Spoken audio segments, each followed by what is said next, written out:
Namaskar, a warm welcome to World News and Indian Perspective on All India Radio. This is Vaibhav Jyotsna Srivastav and with me is Nishit Kumar bringing glimpses of the major developments of the day from across the globe. Over the next half an hour, we shall bring you the latest from the world of politics, economy, sports, entertainment and more. The headlines. Serum Institute of India's Covovax vaccine gets WHO nod for emergency use against COVID-19. India's Health Ministry appeals to people to avoid mass gatherings and non-essential travel as Omicron cases in the country crosses 100. Bangladesh has a special place in the hearts of Indians, says President Ramnath Kovind as he concludes a three-day visit to the country. India and France hold third annual defense dialogue in Delhi. Vietnam is a key partner of India both in ASEAN and the Indo-Pacific, says External Affairs Minister S. Jaishankar. Third India-Central Asia dialogue to be held from Saturday. In hockey, India thrashed arch-rivals Pakistan 3-1 in the round-robin clash of the Men's Asian Champions Trophy in Dhaka. And Indian shuttlers Kidambi Srikanth and Lakshya Sen storm into semi-finals of men's singles at World Championships in Spain.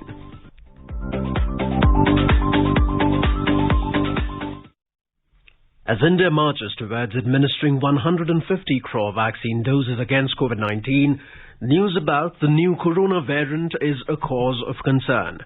In this situation, we appeal to our listeners to get fully vaccinated at the earliest and help others get vaccinated. Please continue to follow these three simple steps to stay safe. Wear a face mask, maintain 2 gaz ki doori for social distancing, focus on hand and face hygiene. For any COVID-related information and guidance, contact national helpline numbers 011-2397-8046 and 1075. And now the news in detail. The World Health Organization issued an emergency use listing for the Serum Institute of India manufactured Covovax on Friday. With this, the WHO has expanded the basket of vaccines against the SARS-CoV-2 virus. The vaccine is produced by the Serum Institute of India under license from Novavax and is part of the COVAX facility portfolio, giving a much-needed boost to the ongoing efforts to vaccinate more people in lower-income countries. The WHO in a statement said that Covovax was assessed under the WHO EUL procedure based on the review of data on quality, safety and efficacy, a risk management plan, programmatic suitability and manufacturing site inspections carried out by the Drugs Controller General of India. Meanwhile, Europe's drug regulator, the European Medicines Agency or EMA, has approved 2 new drugs for the treatment of COVID-19. EMA authorized the drugs Zwedi and Kineret on Thursday and backed Pfizer's COVID-19 pill Paxlovid for emergency use. Earlier this week, US President Joe Biden has said that he is encouraged by what he described as promising data released by Pfizer on its COVID-19 antiviral pill Paxlovid. The government of India has informed that so far 101 Omicron cases have been detected in 11 states in the country.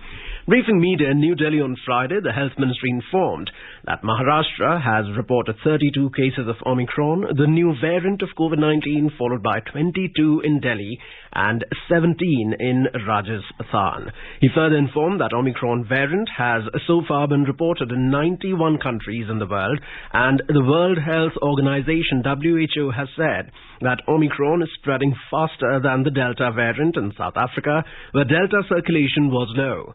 He said the number of daily Omicron cases around the world are increasing rapidly, particularly in the UK, Denmark, Norway and South Africa. Mr. Agrawal added that in India, less than 10,000 cases of COVID-19 are being reported daily in the country, but it is important that people should not let their guard down in the fight against the pandemic. Mr. Agrawal appealed to the people to must receive the COVID vaccine and strictly follow the COVID-appropriate behavior.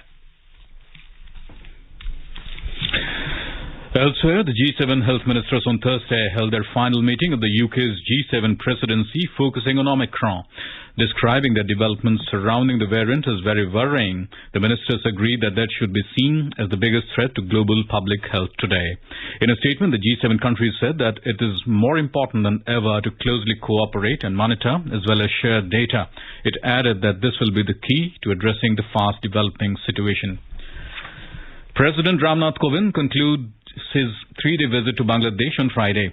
He arrived in Dhaka on Wednesday to take part in the Victory Day celebrations on December 16th as the guest of honor and the events marking the golden jubilee of the liberation of Bangladesh and the concluding function of the birth centenary of Bangabandhu Sheikh Mujibur Rahman. Our Dhaka correspondent Rajesh Jha has sent this report. President Ramnath Kovind concluded his 3-day visit to Bangladesh today after interacting with a cross-section of Bangladeshi people, including Mukti Jodhas, Indian war veterans of 1971, eminent citizens and members of the Indian community in Dhaka. Addressing the audience at the public reception, President Kovind said that Bangladesh has a special place in the hearts of Indians. The unique relationship between the two countries is based on the age-old ties of kinship, language and culture. Pointing out the importance of connectivity for economic growth and better living standard for the people, President Kovind reiterated India's commitment to assist and partner Bangladesh in its journey towards a strong economy. On the last day of his visit to Bangladesh, President Ramnath Kovind inaugurated the renovated Ramana Kali Mandir in Dhaka. During the 3-day visit of President Ramnath Kovind, several key announcements were made, including the gifting of the Bangabandhu Bapu digital exhibition to the Liberation War Museum in Dhaka and the announcement of the first occupant of the Bangabandhu chair at Delhi University. Rajesh Jha for World News, All India Radio, Dhaka. The third annual defence dialogue between India and France took place between Defence Minister Rajnath Singh and his French Minister Florence Parly in New Delhi on Friday. A wide range of bilateral, regional, defence and defence industrial cooperation issues were discussed in the annual meeting. France's ambassador to India, Mr. Emmanuel Lenay, in a tweet said that the ministers held in-depth talks at the annual defence dialogue on maritime security, joint exercises, on-time delivery of Rafale jets, counter-terrorism and new Make in India projects. The ministers acknowledged their convergences on a number of strategic and defence issues. They expressed commitment to work together to enhance cooperation in bilateral, regional and multilateral forums. Later in the day, Ms. Parly met India's National Security Advisor, Mr. Ajit Doval. In a tweet, Mr. Lenay said that the meeting showed great convergence of views on major regional security issues and a shared will to coordinate closely on counter-terrorism and the situation in Afghanistan. Earlier in the day, Ms. Florence Parly called on Prime Minister Narendra Modi. India's External Affairs Minister Dr. S. Jaishankar said that India and Vietnam are political and security partners and have a shared respect for international law, including the UN Convention on the Law of the Sea. Speaking at the 5th anniversary of the India-Vietnam Comprehensive Strategic Partnership, Dr. S. Jaishankar said that the relationship between the two nations have evolved to span a wide range of areas. We also stand close to another milestone. Next year will mark the 50th anniversary of the establishment of India-Vietnam diplomatic relations. The mutual trust and sincere bonds of friendship that have developed over this half-century has matured into a partnership that we see today. And it is truly a wide-ranging one that encompasses political engagement, trade and investment ties, energy cooperation, development partnership, defense and security cooperation, and people-to-people relations. The minister said the India-Vietnam partnership will be a significant stabilizing factor in the Indo-Pacific at a time of global uncertainty and post-COVID economic recovery. He asserted that Vietnam is a key partner of India both in the ASEAN and the Indo-Pacific. Meanwhile, a Vietnamese parliamentary delegation met the Vice President of India and the Chairman of Rajya Sabha, Mr. M. Venkaiah Naidu. The United States has said in a report on global terrorism that terror groups targeting India continue to operate from Pakistan and its domestic authorities did not act against known terrorists, including JEM chief and UN blacklisted Masood Azhar and 2008 Mumbai attack project manager Sajid Mir. It said these blacklisted terrorists continue to remain free in Pakistan. U.S. Secretary of State Antony Blinken in the 2020 country reports on terrorism said that in February and again in November, a Lahore anti-terrorism court convicted LET founder Hafiz Saeed on multiple counts of terrorism, financing and sentencing him to 5 years and 6 months in prison, but no action was initiated. The U.S. report noted that some madrasas in Pakistan continue to teach violent extremist doctrine. Highlighting the U.S.-India cooperation, the report said that the United States continues to build its strategic partnership with India, including through bilateral engagements such as the 17th Counter-Terrorism Joint Working Group and 3rd Designations Dialogue in September, as well as the 3rd 2+2 Ministerial Dialogue in October. Meanwhile, barely a few days after calling of the truce with Pakistani army, the Pakistani Taliban or the TTP-TP leader Noor Wali Masood has claimed that their militants have taken control of some areas in tribal parts of Pakistan. A videogram shows that Noor Wali Masood and his fighters are visiting the tribal areas of Pakistan.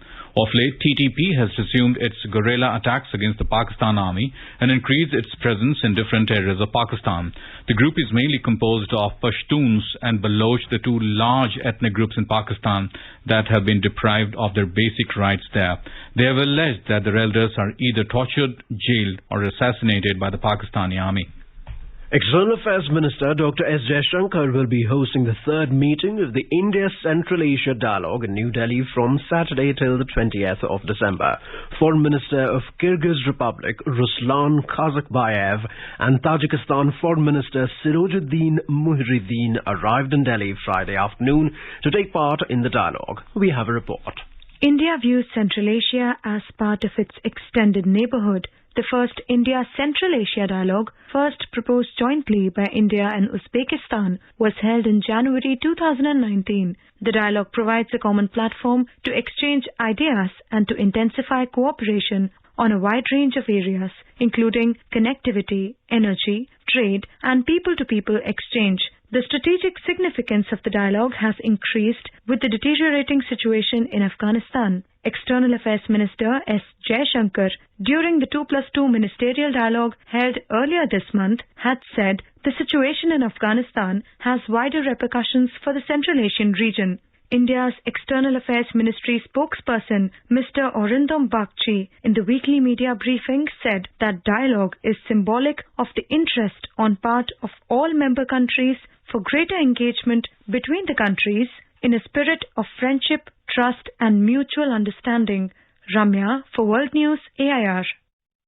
This is All India Radio giving you the news. For quick news updates round the clock, follow us on our Twitter handle at AIR News Alerts. Prime Minister Narendra Modi on Friday said that he is deeply touched by Bhutan's decision to confer its highest civilian award, the Order of the Druk Gyalpo, on him.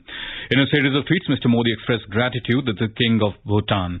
The Prime Minister said he admires Bhutan for its unique model of sustainable development and the deeply spiritual way of life. He stressed that India will always cherish Bhutan as one of its closest friends and neighbors and continue to support Bhutan's development journey in every possible way. In today's Hotspot section, we bring you a discussion on India-Bhutan relations in light of this honor conferred upon Prime Minister Narendra Modi. In conversation are Ashok Sajjanar, former diplomat, and Simran Sodhi, journalist.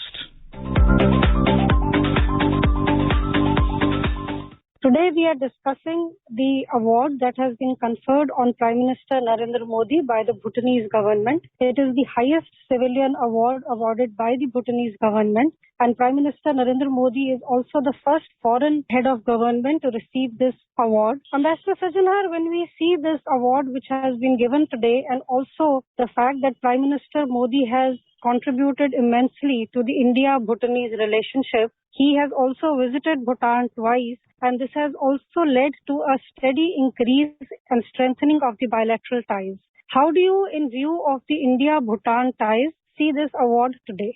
I think Prime Minister Modi has accorded very high priority to relations with Bhutan. You would recall, Simran, the listeners would also recall, that when Prime Minister Modi took the office in May 2014, the first country that he visited was Bhutan. Now, our relations with Bhutan have always been historical, civilizational, based on common themes of culture, civilization, history, and relations have always been excellent. So there were a number of eyebrows that were raised at that time as to why did he choose Bhutan to be the first country of his visit. Very soon we came to know, because in 2017 we had the Doklam crisis, in which China was trying to gain access and nibble away at some territory from Bhutan, and India moved in. So I think strengthening and nurturing relations with Bhutan has been a very important element of faith as far as Prime Minister Modi is concerned. He has, as you mentioned, visited Bhutan twice, once when it was the first time that he went there, and then during the second term when he came back to office in 2019. Then it was the External Affairs Minister whose first visit was to Bhutan. So I think Bhutan has always got a very important place as far as India's foreign policy is concerned. And I think the recognition today, the decision today of award of the highest national honor by the Bhutanese government, announced by the Bhutanese king, is a reflection of the very steady interest and efforts that have been made by Prime Minister Modi in person and his government in general to strengthen relations with Bhutan and to keep it on an even keel. There are such a large number of changes that are taking place in geopolitics, in the overall geopolitical architecture in the region and in the world, but relations between India and Bhutan have continued to be constant and have continued to be steadfast. Mr. Sassanar, we also saw that earlier this year, Vaccine Maitri was one area where India sent a lot of vaccines to Bhutan as the epidemic hit the world. And also when you look at India's neighborhood first policy, which has been grown in strength under Prime Minister Modi's leadership, do you feel that the neighborhood first policy, the success is when you see a relationship as strong as India and Bhutan? And also India's actions under Vaccine Maitri has contributed strongly to the strengthening of this relationship. You would recall that we started our own vaccination program on the 16th of January this year. And on 20th of January, the first day when we started shipping out our vaccines to our neighboring countries and to our strategic partners, friendly countries, then Bhutan and Maldives were the first countries to receive the shipment of the Covishield vaccines from India. So that definitely would have sent out a very strong message. You would remember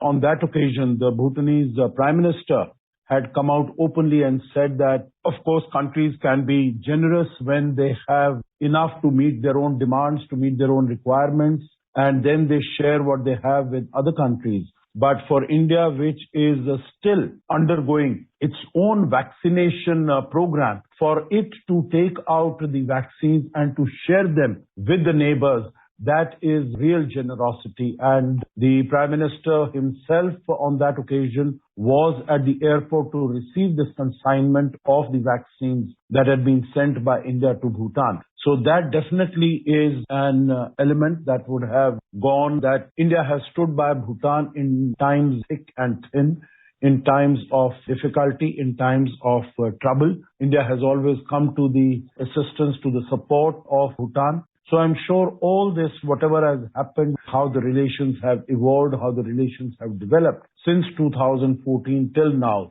that would have been kept in perspective when the Bhutanese government and the Bhutanese king decided to confer this highest award on Prime Minister Modi today.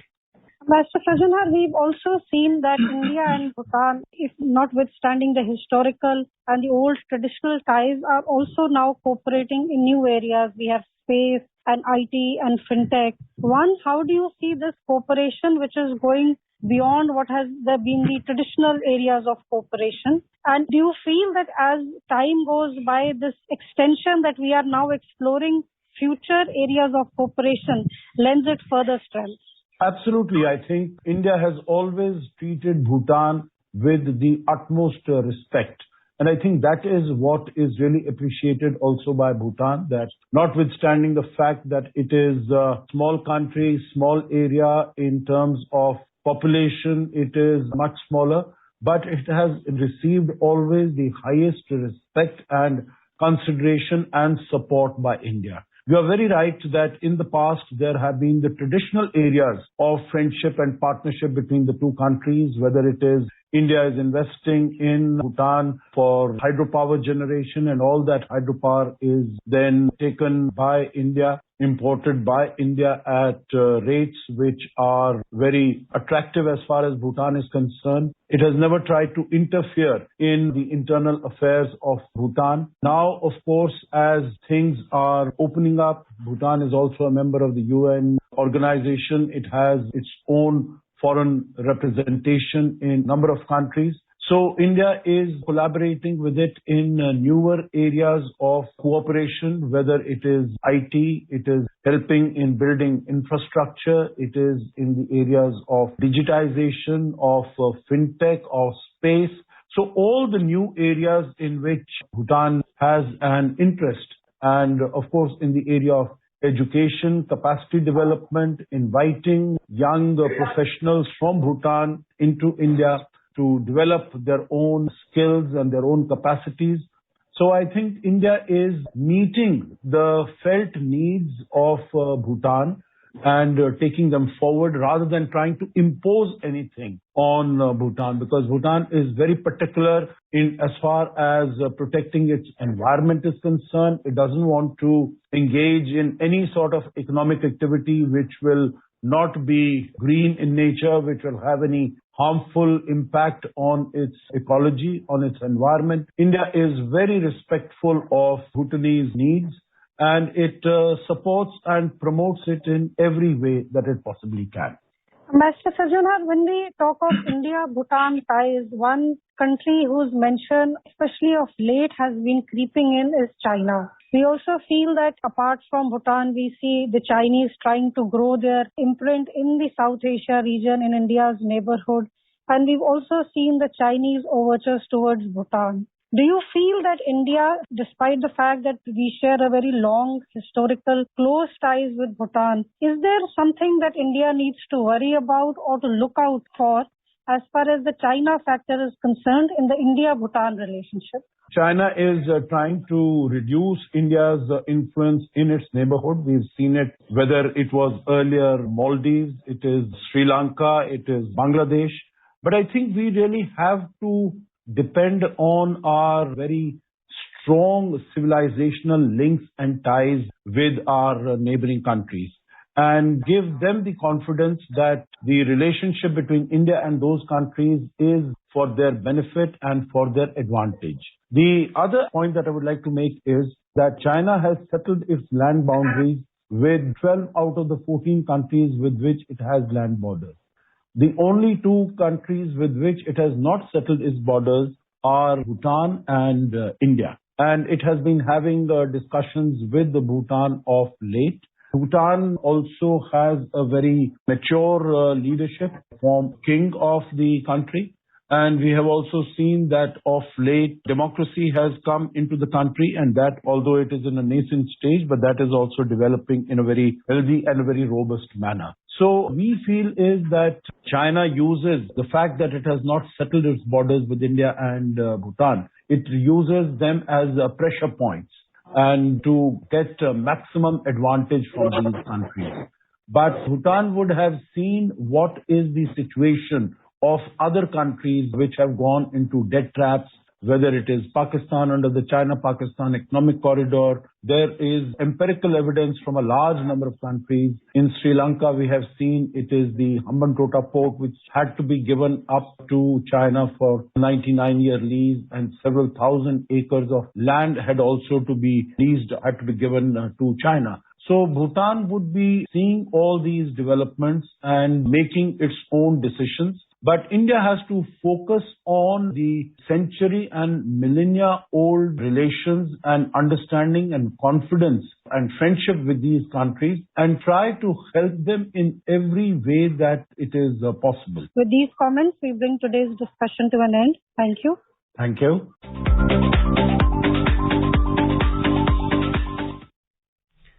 Moving on to sports and hockey, India registered a big 3-1 win over arch-rivals Pakistan in a high-intensity round-robin clash of men's Asian Champions Trophy in Dhaka. Harmanpreet Singh and Akashdeep Singh were among the goal scorers for India.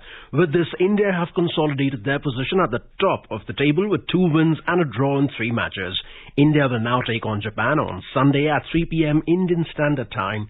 The top 4 teams at the round-robin stage will progress to the semi-final matches, which will take place on the 21st of this month. In badminton, Indian shuttlers Kidambi Srikanth and Lakshya Sen today advanced into the semi-finals of men's singles event at BWF World Championships at Vuelva in Spain. With Lakshya Sen joining Srikanth in the last 4, India have assured themselves at least 2 medals in the tournament. Prime Minister Narendra Modi hosted a roundtable interaction with representatives of venture capital and private equity funds on Friday. The interaction, in line with the constant endeavour to boost ease of doing business in India. The Prime Minister sought suggestions towards improving ease of doing business in India, attracting more capital and furthering the reform process in the country. One of the participants in the meeting, Mr. Sandeep Naik of the General Atlantic, shared his thoughts on the Prime Minister's interaction. The interaction that we had with the Prime Minister was just amazing because the intent with which the Prime Minister was listening to every single input and the recommendation from the people in the meeting was very deliberate and was very clear that there are big changes coming in India. From an investment standpoint, we are extremely bullish about India because of the steps that the government is taking and because of the entrepreneurial energy and the environment that Startup India has created. India and the US have announced new programs supporting innovations to tackle climate and clean energy challenges. The program, titled Technology-Based Energy Solutions, Innovations for Net Zero, constitutes a call for ignition grants by the United States India Science and Technology Endowment Fund. It will identify and support technology showstoppers or promising joint India-US science and tech-based entrepreneurial initiatives in this area. And now let us take a look at the major developments around the world as reported in the foreign press. The Globe and Mail says Trudeau presses for Canada to become a critical mineral powerhouse. The Guardian writes Boris Johnson accepts responsibility for the North Shropshire by-election defeat. Sputnik News reports Russian Foreign Ministry lays out detailed proposals for new Russia-US-NATO security agreements. Financial Times writes Bank of Japan to scale back pandemic-era economic support. Tolo News reports Kabul blast targets religious scholar, causing slight injuries. The Sydney Morning Herald writes New South Wales resists lockdowns as Omicron places hospitals on red alert. South China Morning Post says US again calls for arms control talks with China amid concerns over expanding nuclear arsenal. The Washington Post reports at least 5 dead after tornadoes, storms blast through Great Plains and the Midwest. And Khaleej Times writes UAE's Ben Suleiman replaces Todt as International Automobile Federation president. And now a quick look at the headlines once again. Serum Institute of India's Covovax vaccine gets WHO nod for emergency use against COVID-19. India's Health Ministry appeals to people to avoid mass gatherings and non-essential travel as Omicron cases in the country cross 100. Bangladesh has a special place in the heart of Indians, says President Ramnath Kovind as he concludes a 3-day visit to the country. India and France hold the 3rd annual defense dialogue in Delhi. Vietnam is a key partner of India, both in ASEAN and the Indo-Pacific, says External Affairs Minister S. Jaishankar.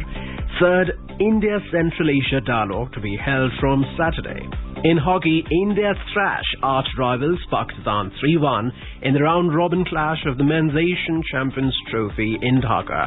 And Indian shuttlers Kidambi Srikanth and Lakshya Sen storm into semi-finals of men's singles at World Championships in Spain.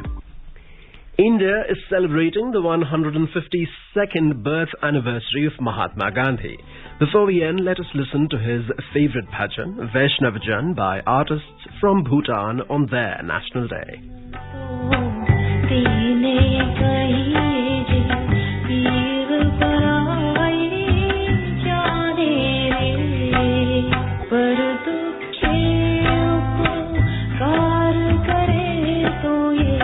मन अभिमान